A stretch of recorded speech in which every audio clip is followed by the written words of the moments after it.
uma bala. Um atirador. Uma conclusão oficial da qual 75% dos norte-americanos duvidam. A ideia de que alguém pudesse pegar essa porcaria e atirar num alvo móvel é ridícula. Oswald foi um assassino solitário ou um bode expiatório? Uma nova prova, não apenas uma, mas 3 tentativas de assassinato. Após 4 décadas, o assassinato de Kennedy permanece como uma das maiores histórias não contadas. Pistas perturbadoras sobre um golpe da máfia, uma farsa do governo. Nós temos documentos da CIA que comprovam. E um esquema presidencial que permitiu que isso acontecesse. Conspirações, o assassinato de JFK. Depois de examinar tudo, desde o local dos disparos até a própria arma, a comissão Warren, encarregada da investigação do assassinato do presidente John F. Kennedy, concluiu que ele foi brutalmente assassinado por Lee Harvey Oswald, um ex-fuzileiro descontente com laços soviéticos e simpatizante cubano. Ele agiu sozinho. Hoje, a maioria das bibliotecas jogou seus exemplares da comissão Warren e a maioria das pessoas acha que eles devem ir para a seção de ficção. Agora os escritores Lamar Waldron e Tom Hartman expõem em seu livro Ultimate Sacrifice o que creem ser a verdadeira história por trás do assassinato de Kennedy. É uma nova versão da antiga teoria, foi a máfia. Mas os escritores insistem que o conhecimento da máfia sobre um plano secreto dos Kennedy para derrubar Fidel deu à máfia o disfarce perfeito. Eles conseguiram assassinar JFK e assim forçar Bob Kennedy e outros oficiais chaves do governo a acobertar informações cruciais a fim de proteger o plano de golpe. É uma teoria vista com atenção por outros pesquisadores de JFK. Embora alguns discordem da conclusão, eles reconhecem que é um cenário bem pesquisado. Waldron e Hartman passaram 2 décadas debruçados sobre milhares de documentos do governo e entrevistaram personagens chaves com revelações a fazer. Esta é a prova. 22 de novembro de 1963. O presidente Kennedy morreu aproximadamente a 1 hora, horário oficial, há cerca de 35 minutos. Enquanto o país estava envolto em choque e descrença, a milhares de quilômetros de Dallas, em um restaurante em Tampa, acontecia uma comemoração. O mafioso santo traficante ergueu sua taça e brindou o assassinato de John F. Kennedy. Para o mafioso Don Carlos Marcello, em Nova Orleans, e para Johnny Rosselli, em Chicago, a notícia também era boa. A morte do presidente marca o fim da cruzada de Bob Kennedy contra eles. Uma campanha implacável que resultou em um número de ações contra o crime organizado 12 vezes maior do que em qualquer outra época. Carlos Marcello explicou assim: se cortassem a cauda do cachorro, matar Bob Kennedy, a cabeça do cachorro, JFK, viraria e morderia. No entanto, cortando a cabeça do cachorro, matando o JFK, a cauda do cachorro pararia de abanar sozinha. Sussurros de um golpe da máfia contra o presidente começaram a circular quase imediatamente. Não é segredo que a máfia odiava a família Kennedy. Well, we have organized crime and some big gangsters and hoodlums. O motivo mais forte para o crime é autodefesa. E em se tratando da máfia, tenho certeza que eles viram isso como autodefesa. Depois que JFK foi enterrado, Bob ficou literalmente despedaçado, uma fração do que havia sido. Todos os processos contra a máfia recuaram. Bob estava em um jogo perigoso, perseguindo gangsters perigosos, enquanto sua família tinha um relacionamento complicado com eles. Desde a venda ilegal de bebidas do pai até o relacionamento de JFK com uma namorada do chefão. Mas outra ligação com a máfia viria a derrubar o presidente. Houve um acordo para usar a máfia para se livrar de Fidel. Durante anos, a CIA recrutou a máfia para ajudar a derrubar Fidel.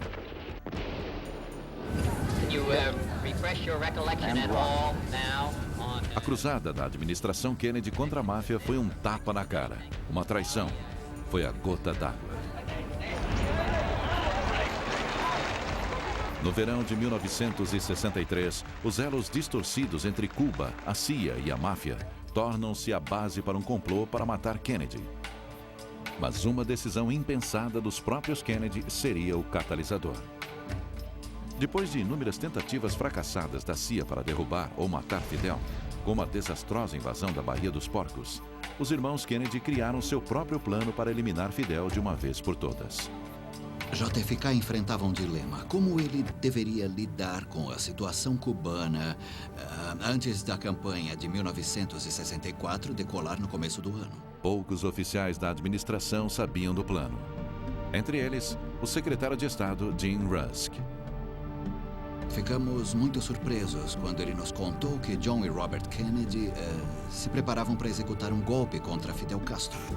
Mas é um memorando da CIA de 28 de junho de 1963 que expõe a operação disfarçada. O codinome M-World. Kubark é o código para a CIA. P. Bruman, Cuba e Odiok, os Kennedy. Aqui nós temos uma arma que... Eles ecoavam chavões de Missão Impossível, a velha série de TV dos anos 60, em que o governo dizia que esses grupos tinham que estar baseados fora do continente norte-americano, mas que se os Estados Unidos fossem acusados de cumplicidade, eles certamente negariam o conhecimento sobre essas operações. Esse documento da CIA, que já foi secreto, revela a data marcada para o golpe, 1º de dezembro de 1963. Faltavam poucos meses. Bob Kennedy se esforçava para evitar que o presidente fosse ligado diretamente ao M-World. O próprio Bob encontrou os líderes exilados cubanos para planejar o golpe. Tudo estava sendo muito bem controlado pelo Bob. Ele queria impedir que o segredo vazasse, como no caso da Baía dos Porcos. Você deve ter uma imaginação. Restava pouca dúvida de que Bob comandava o show. Mas o que Bob não imagina é que a M-World não é o único show na cidade. Mesmo quando a CIA destacou agentes secretos para o plano do golpe dos Kennedy sem que os irmãos soubessem, a agência continuava a tramar em segredo com a máfia para matar Fidel.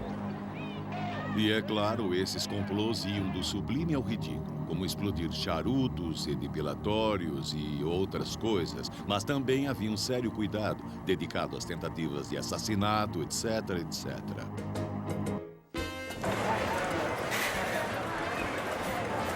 Era um arranjo satisfatório para ambos. A máfia tinha ligações proveitosas com o submundo cubano, enquanto a CIA fechava os olhos para os jogos lucrativos, venda de armas e tráfico de drogas da máfia de lá. Os complôs da CIA-máfia para assassinar Fidel Castro, dos quais hoje temos ciência, prosseguiram sem o conhecimento nem aprovação do presidente Kennedy.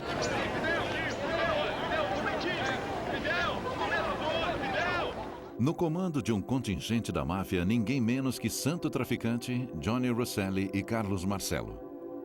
Era só uma questão de tempo para ficarem sabendo do plano de golpe de Kennedy, através de seus contatos na CIA. Em julho de 1963, 6 associados da máfia se infiltraram no plano. A CIA não imaginava que seus colaboradores da máfia agora eram jogadores no plano secreto do presidente. Waldron e Hartman acreditam ter descoberto a evidência que prova que tal cadeia de eventos aconteceu. Temos até documentos da CIA que mostram claramente que um líder exilado cubano-chave, nesse caso Tony Verona, recebeu $200 mil da máfia de Rosselli em Chicago no verão de 1963. Mas a máfia percebeu que era uma oportunidade única para executar o que ninguém jamais ousara considerar. Sob a proteção da CIA, à sombra de um golpe secreto, nascia o complô de um assassinato presidencial. Alguma coisa aconteceu à comitiva. O Hospital Parkland foi avisado para se preparar para um ferimento a bala grave.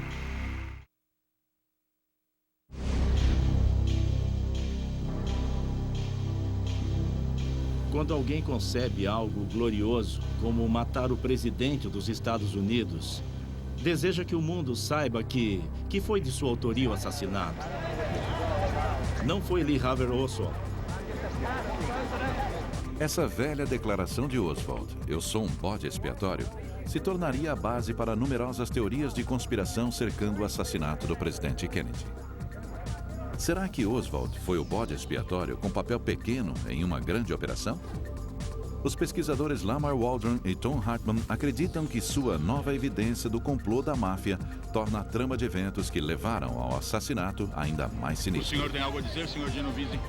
Vai cooperar com a comissão? Em 1963, a cruzada de Bob Kennedy contra o crime organizado estava prestes a provocar uma retaliação que ele jamais cogitara. Well, you won't tell us anything about using the acid to disfigure a person, ordering someone to kill a man. Bob passa dos limites quando ele põe os olhos no chefão da máfia, Carlos Marcello, de Nova Orleans.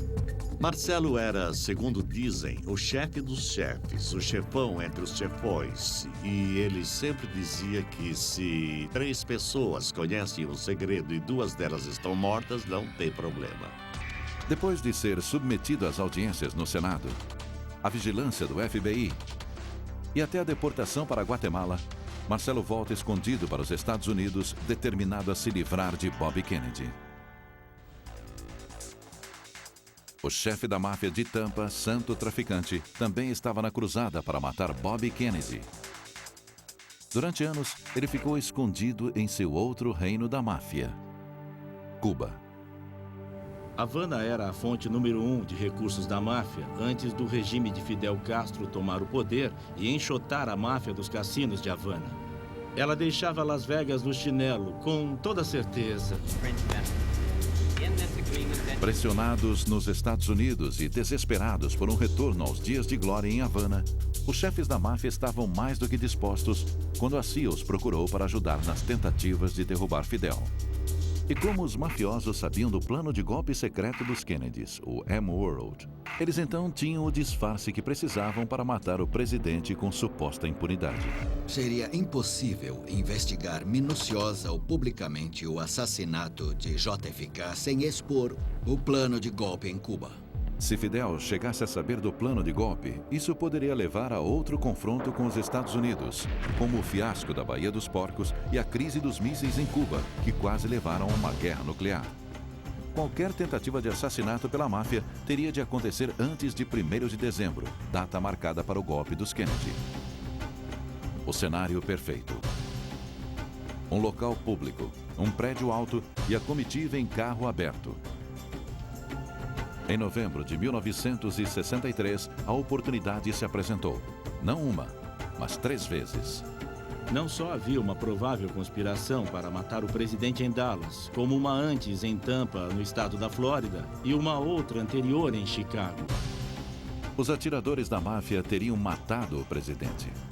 Mas a máfia precisava de alguém para levar a culpa. O motivo de os 3 chefões quererem um bode expiatório envolvido em cada uma das 3 tentativas contra John Kennedy num período de 2 semanas era desviar de imediato a atenção deles e jogar todas as suspeitas sobre Cuba. Através de suas conexões na CIA e na força policial, a máfia estudou a fundo sobre os homens de cada cidade, provavelmente para induzir a suspeita do governo e até mesmo uma possível detenção depois que o presidente fosse morto. E em Dallas, não havia melhor bode expiatório que Lee Harvey Oswald. Em Tampa, outro simpatizante de Fidel, Gilberto Lopes. E em Chicago, um ex-fuzileiro e fã de armas, Thomas Arthur Valley. Ele também tinha uma conexão cubana. Os antecedentes de Valley mostravam que ele havia sido treinado por cubanos anti-Fidel. Mas apenas 3 dias antes do presidente visitar Chicago, a máfia perde seu bode expiatório de lá. Valley foi preso em uma fiscalização de trânsito com um caminhão carregado de rifles e munição.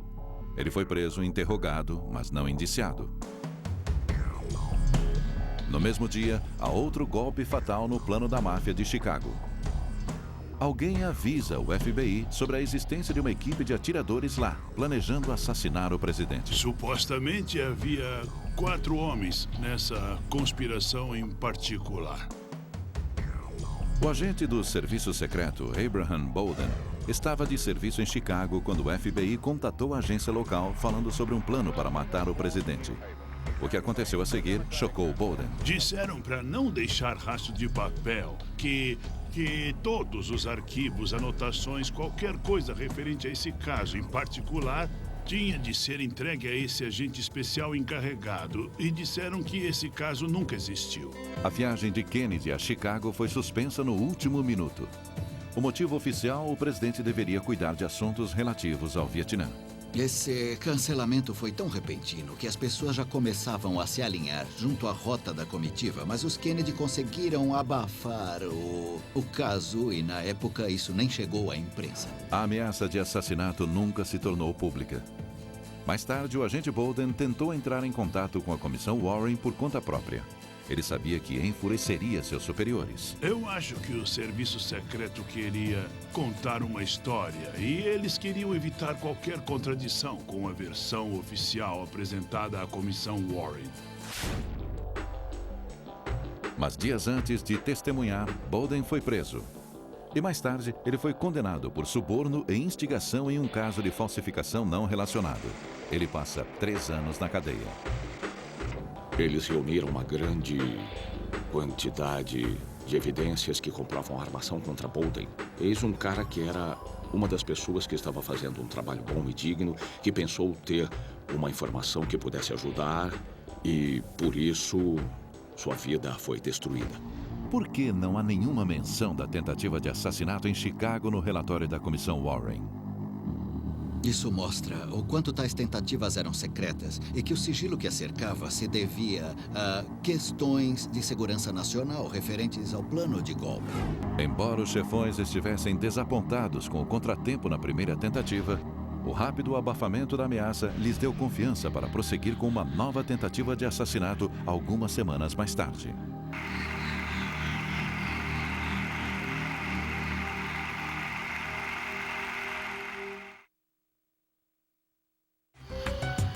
Uma tentativa de assassinato em Chicago, algumas semanas antes de Dallas. Como a comissão Warren pôde menosprezar a ocorrência? Os escritores Lamar Waldron e Tom Hartman acreditam que houve um grande esforço para impedir que a comissão conhecesse a fundo sobre o assassinato do presidente Kennedy. E a máfia sabia que a versão do plano bem intencionado para evitar a Terceira Guerra Mundial, para evitar o fim da vida na Terra, entraria em cena. Alguns dias depois de a máfia abortar seu plano para atirar no presidente em Chicago, membros do alto comando da administração Kennedy estavam agitados. Mas a máfia não era a fonte da preocupação deles, mas sim Fidel. Fidel foi citado brevemente antes do assassinato de Kennedy por dizer: "Eu sei que o seu pessoal está tentando me pegar e saibam que se algo acontecer comigo, algo vai acontecer com seu presidente." A administração temia novas tentativas para matar o presidente, mas seu foco estava em Cuba e não na máfia. A viagem para Tampa era importante demais para ser cancelada. JFK estava pronto para fazer um grande discurso sobre Cuba, amplamente divulgado não apenas na imprensa norte-americana. Em várias passagens desse discurso, a CIA afirma ter escrito o que JFK deveria falar. Era uma mensagem para o líder do golpe que Kennedy apoiaria publicamente no novo regime depois de Fidel.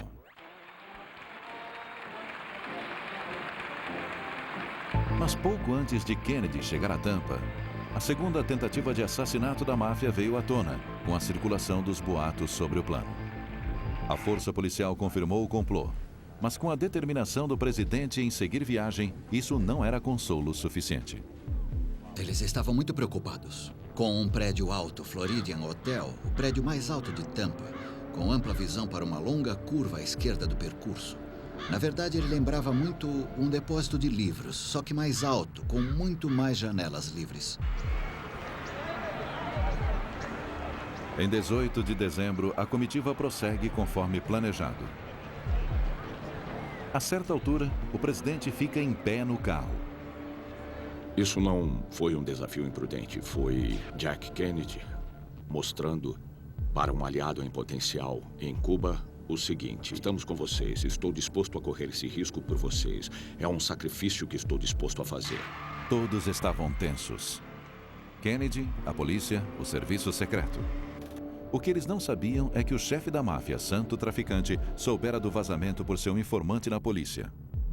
A tentativa de assassinato em Tampa foi cancelada antes mesmo de Kennedy entrar no carro. Senhoras e senhores, o presidente dos Estados Unidos. O resto da viagem do presidente seguiu conforme programado, para grande alívio dos Kennedy e para a frustração da máfia. Só restava uma chance para matar o presidente antes que o plano do golpe entrasse em ação: Dallas. No dia da chegada do presidente, o chefe da máfia, Johnny Rosselli, desaparece de repente da vigilância do FBI. 4 depoimentos não confirmados de informantes da máfia apontam Rosselli em Dallas no dia 22 de novembro de 1963. Eu não acho que ele ia pegar uma arma, correr para a rua e atirar em Kennedy caso não desse certo. Mas ele ia garantir que ninguém falharia. E havia mais alguém em Dallas. O proprietário de uma boate com um papel muito maior no assassinato do que o governo jamais admitiria. Jack Ruby era um gangster pequeno que se meteu com drogas, prostituição e outros ramos imorais durante várias décadas. De repente, Ruby recebe um pagamento misterioso de $7.000 e começa a falar em se mudar para a parte mais rica da cidade. Ele recebeu dos associados de Jimmy Hoffa, chefe corrupto dos caminhoneiros que tinha ligações profundas com a máfia, algumas semanas antes de Dallas. Então, mais uma vez, isso levanta todo tipo de perguntas sobre o motivo de Ruby ter recebido esse pagamento tão perto do assassinato. Como esse soldado raso da máfia se tornaria chave nesse complô para matar o presidente? Ruby era o homem da máfia com conexões da polícia de Dallas, um amigo de longa data de muitos policiais. Mas ele era mais que olhos e ouvidos da máfia. Se Oswald fosse preso pelo assassinato, seria função de Ruby matá-lo. Por quê? A teoria é que ele conseguiria entrar e sair da polícia sem problemas. Ele era o cara ideal a se contratar para matar Oswald. Ninguém, além de Ruby, conseguiria se aproximar o bastante para matar Oswald depois de ele ser preso.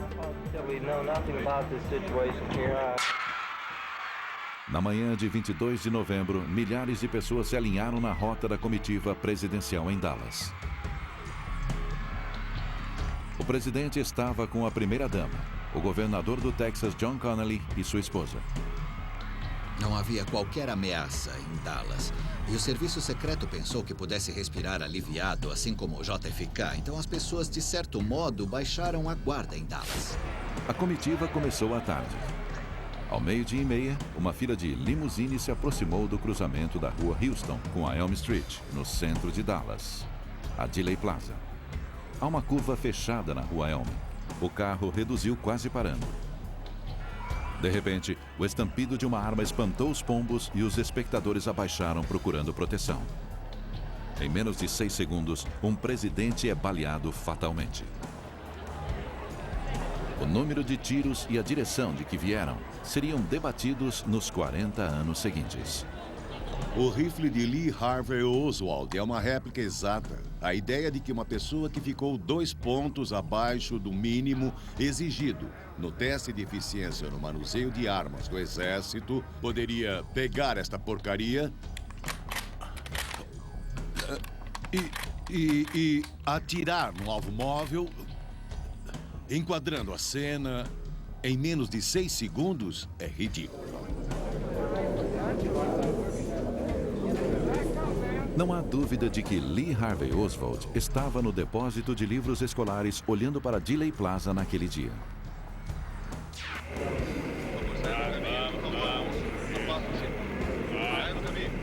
O caso da Comissão Warren contra Lee Harvey Oswald parece incontestável. Um ex-fuzileiro descontente que desertou na União Soviética e que apoia abertamente Fidel.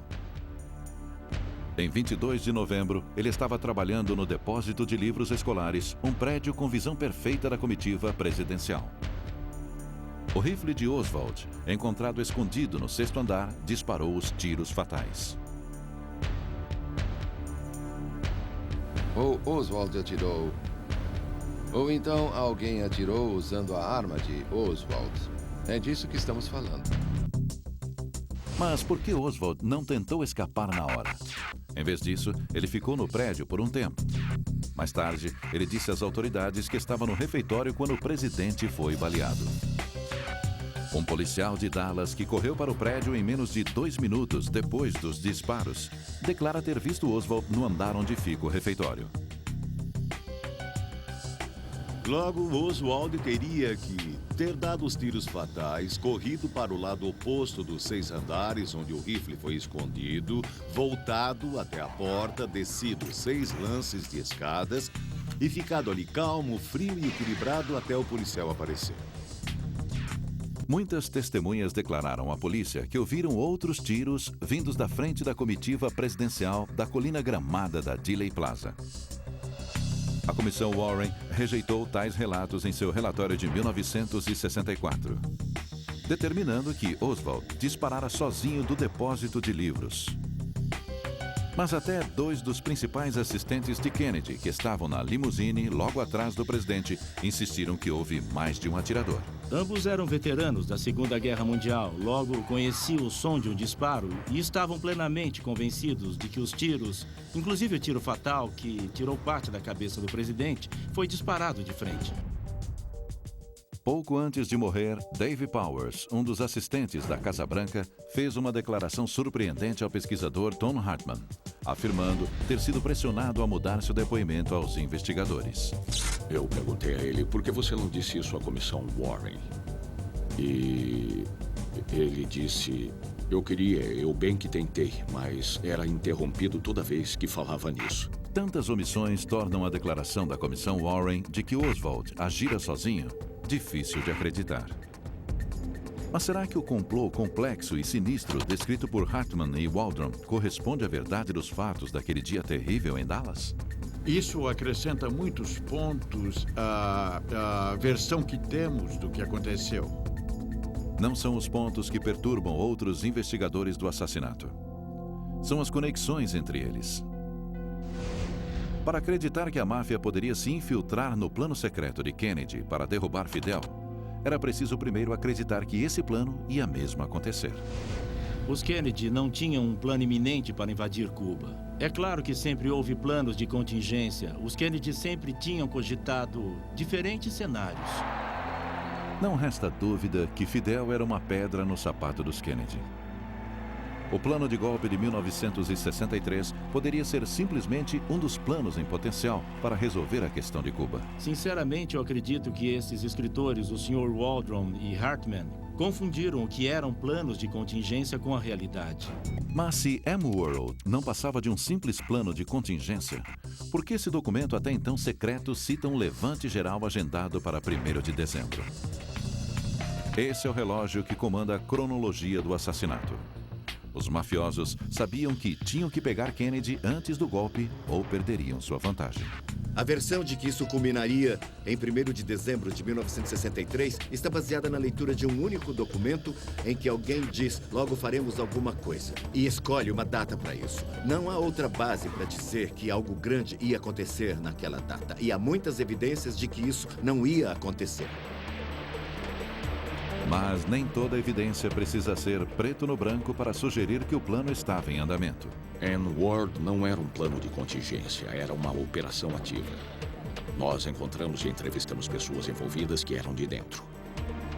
Se havia tal plano, por que nenhum dos principais conselheiros de Kennedy, inclusive o secretário de Defesa, Robert McNamara, sabiam disso? Eles acreditam que nem mesmo alguém do alto escalão do governo, como um secretário de defesa, estava sabendo desse plano dos Estados Unidos de invasão iminente. Eu acho um despropósito. Talvez não fosse uma questão de quem ficaria sabendo do plano, e sim quando. Há um memorando que cita uma reunião a ser marcada envolvendo pessoas como McNamara e o secretário de Estado Rusk, que desconheciam que todos esses preparativos eram de fato um plano de golpe. Essa reunião ocorreria 3 dias depois da ida de JFK a Dallas. Mas se tudo isso for verdade, a máfia teria mesmo conseguido dar o golpe final? A máfia não era capaz desse tipo de estratégia política que foi imputada a ela naquele livro. A máfia acha que poderia se safar através de contatos em Washington, acreditando que eles acobertariam seu envolvimento no assassinato. já que uma investigação poderia expor o plano de golpe dos Kennedy em Cuba com o risco de uma guerra nuclear. A visão deles da máfia é um híbrido fantástico de Tony Soprano e Henry Kissinger. Mas o vasto império da máfia e conexões com o mundo policial atestam seu poder. Esses caras dirigiam impérios que competiam com a General Motors. Eles não eram caipirões da Sicília. E havia mais. Se Kennedy tinha mesmo um plano para derrubar Fidel, os mafiosos não iriam detê-lo. Eles aprovariam. A cidade de Havana era uma fonte de renda enorme para a máfia. Eles estavam desesperados para voltar. Então, por que será que a máfia mataria o presidente Kennedy às vésperas de um complô do governo norte-americano para se livrar de Fidel Castro? Para mim, isso não faz nenhum sentido. Não faria sentido se Havana fosse a única mina de ouro da máfia. Mas não era. Cuba era café pequeno. Eles estavam se dando bem em outros lugares, estavam construindo um império nas Bahamas, tinham se infiltrado em Las Vegas. Ou seja, para eles, Cuba era uma mosca nas costas de um elefante. Finalmente, há a figura de Lee Harvey Oswald como o bode expiatório da máfia. Lee Harvey Oswald não era um garoto da máfia. Ele a derrubou para os Kennedy. Eles teriam lhe dado uma medalha, mas ele não fazia aquilo por eles. Lamar Waldron insiste que há evidências que Oswald tinha laços com o mafioso Carlos Marcello. Investigadores do Congresso, no final dos anos 70, encontraram 6 pessoas que disseram que Lee Harvey Oswald trabalhava com o piloto de Carlos Marcello e o detetive particular de Carlos Marcello no verão de 1963. A chave para desvendar o mistério do assassinato e o envolvimento da máfia estava com o homem no centro de tudo. Lee Harvey Oswald.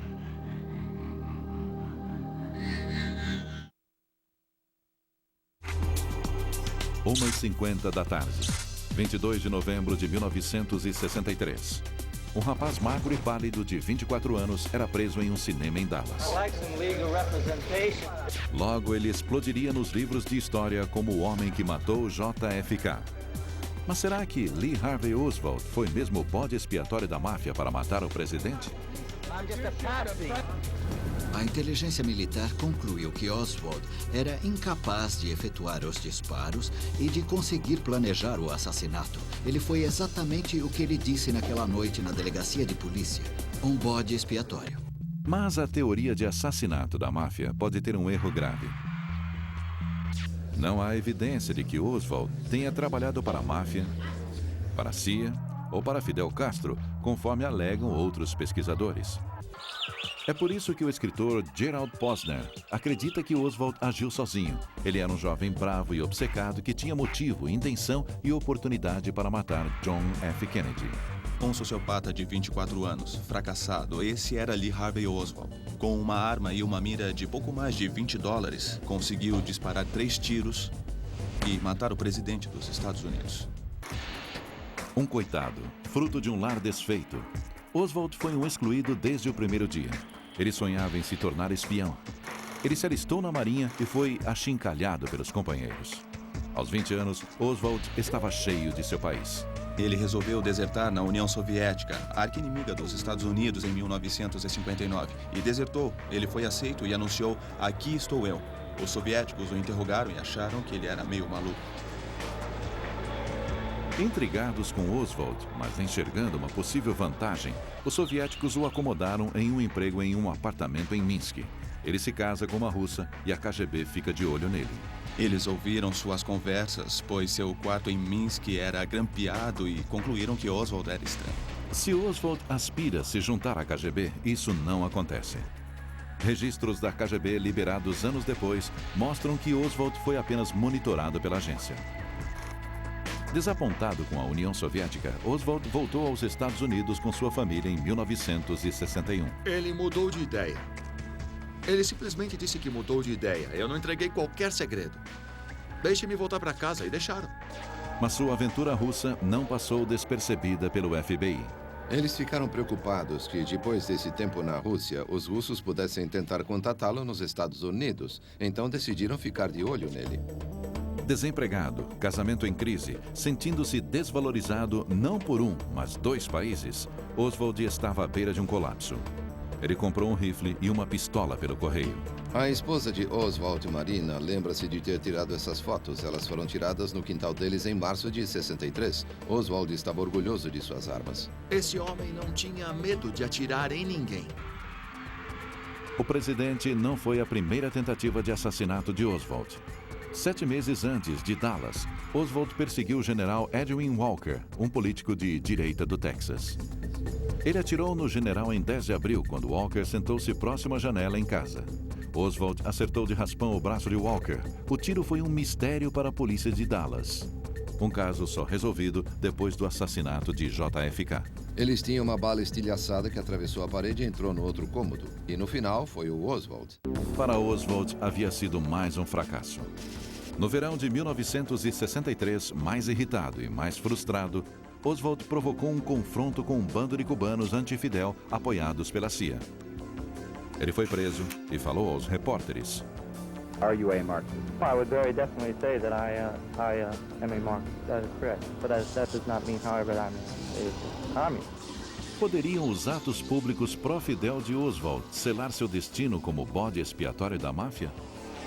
Isso o coloca sob os holofotes que ele buscava e sob o radar da CIA.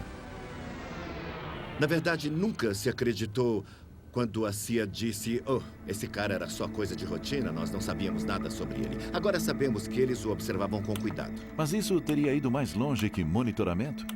Oswald trabalhava para a CIA? Não existe qualquer evidência de que Oswald trabalhasse para a CIA. Em setembro, Oswald tentou emigrar para Cuba, mas os cubanos não o deixam entrar. Ele ficou arrasado. Para ele, foi a gota d'água. Ele ficou furioso. Em outubro e em novembro de 1963, o nível de frustração de Lee Harvey Oswald o deixou à beira de um colapso. Seu novo emprego no depósito de livros escolares no Texas forneceu um benefício inesperado para um homem frustrado com um assassinato na cabeça. Em 22 de novembro de 1963, ao 12:30, ele estava no lugar certo, na hora certa, para o tiro perfeito. Oswald, grande atirador? Não. Mas o bastante naquele dia? Sim. 3 tiros e apenas um foi o suficiente. Quando ele foi preso pela polícia de Dallas, ele fez somente comentários perturbadores.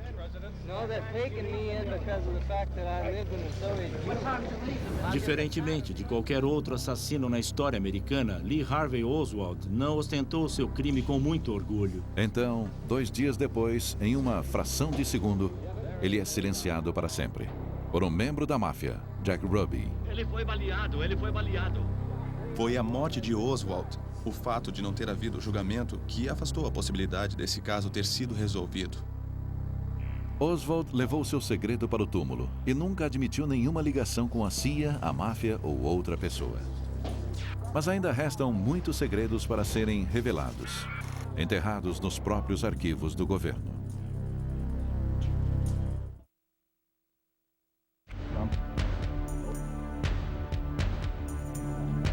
É muito difícil para o público e mesmo autoridades diferenciar o real do irreal quando se trata do assassinato de JFK e as diferentes teorias de conspiração. Lamar Waldron e Tom Hartman esperam que sua versão sobre os eventos se torne a definitiva. Não apenas pela teoria que eles propõem, e sim o que está por trás dela.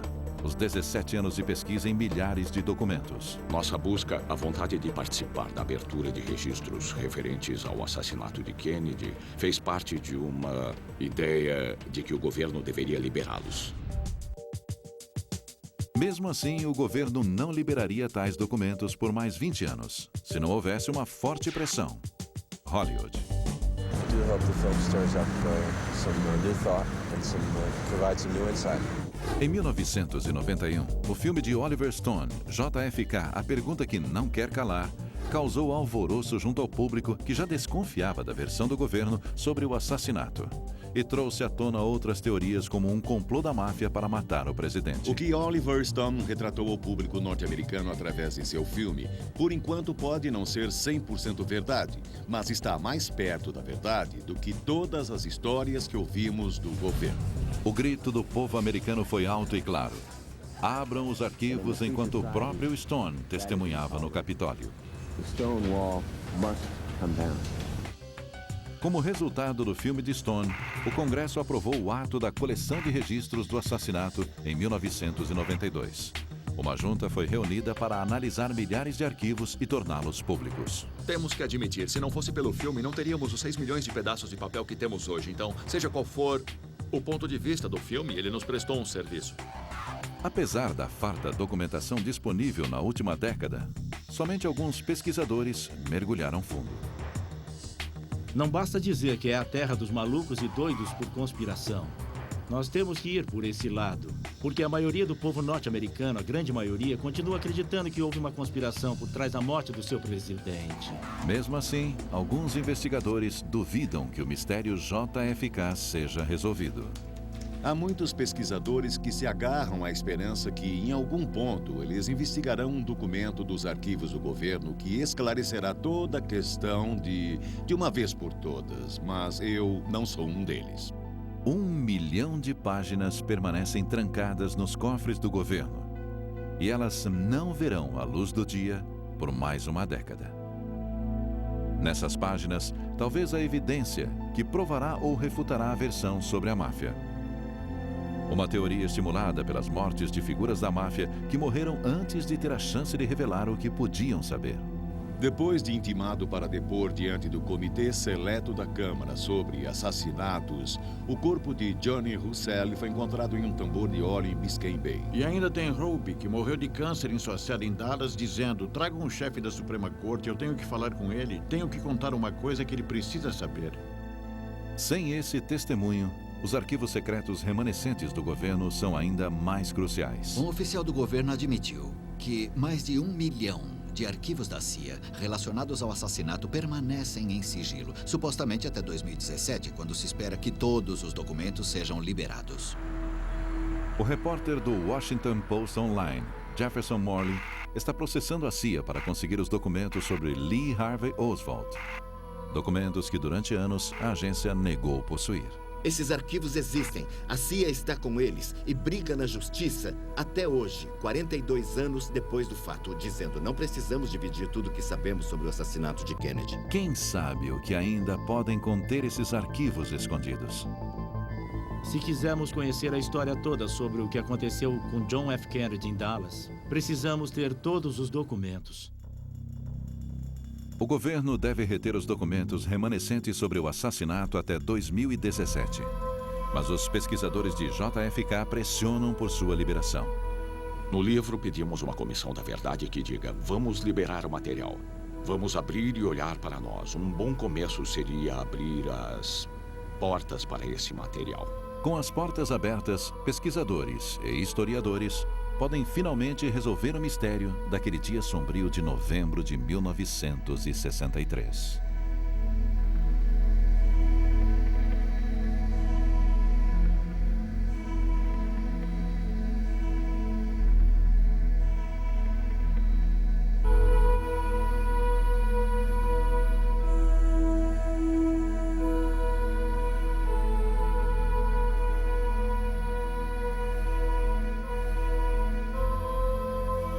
Versão brasileira, DPN Santos.